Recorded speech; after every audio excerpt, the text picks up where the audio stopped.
I got a usual, but they are like father and son comment on TikTok, but the person was surprisingly polite and asked me why I ship HankCon, and I spent almost an hour explaining why. I literally put my heart into my answer, and maybe this person won't change their mind, but I hope that they will still understand why people see Hank and Connor in a romantic way. First of all, because I want to.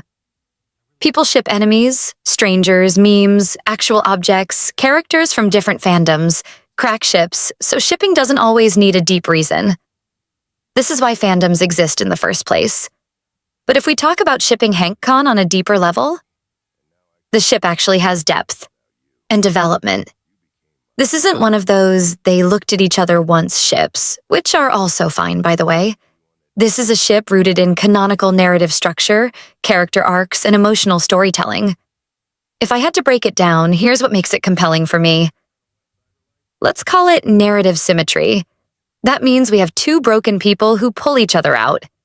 Hank is suicidal, bitter, grieving.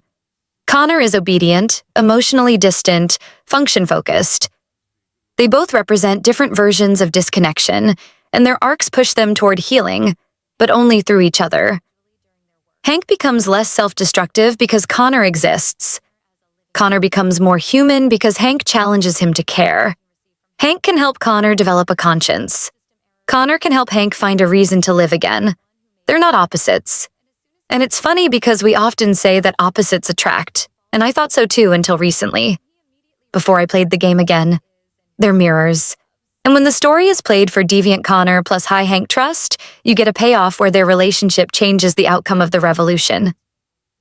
Also, which I consider the most important part of their relationship, emotional payoff that feels earned. What makes HankCon so satisfying is that their relationship isn't easy. They start off on the worst possible foot. They argue, push back, but little by little Connor shows vulnerability. Hank softens. Connor risks himself. He asks questions. Hank starts answering. Connor shows care. Hank starts showing vulnerability too. That's not fan and fluff. That's the canon route when you build high trust. Yeah, it's not labeled romance, but it feels more genuine than half the actual romances in games. And, that's not romantic per se. But it's intimacy. And all it takes is one step further to imagine what that intimacy could become. That's where fandom lives. And they choose each other over and over, and I know it depends, but it is still there anyway. In the deviant route, Connor breaks free from cyberlife because of Hank's influence. In the rooftop scene, Hank holds Connor at gunpoint but can't bring himself to shoot.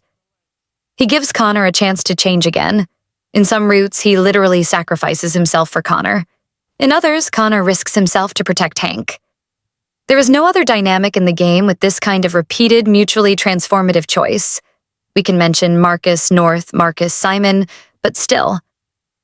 It's not one-sided. It's not unbalanced.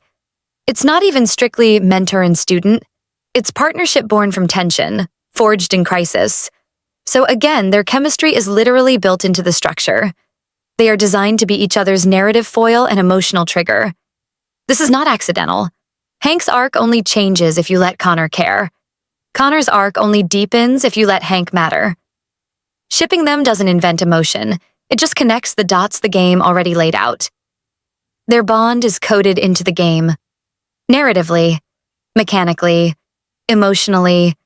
Their arcs are intertwined. Their endings are affected by each other. Their best outcomes happen when they trust each other. You don't need to imagine something new. You just have to follow the emotional logic already there. Is HankCon canon romance? But is it a canon relationship with depth, development, and meaning? Yes, undeniably. You don't need a kiss to call it love. I'm not saying HankCon has to be romantic for everyone. It can be platonic, familial, interpret it however you want. And I choose to read it through a romantic lens. That's what fandom is for.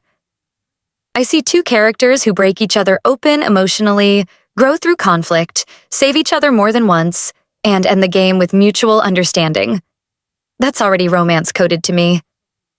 So yeah, I ship HankCon because their story already is a relationship, and I just choose to follow that thread to its romantic potential.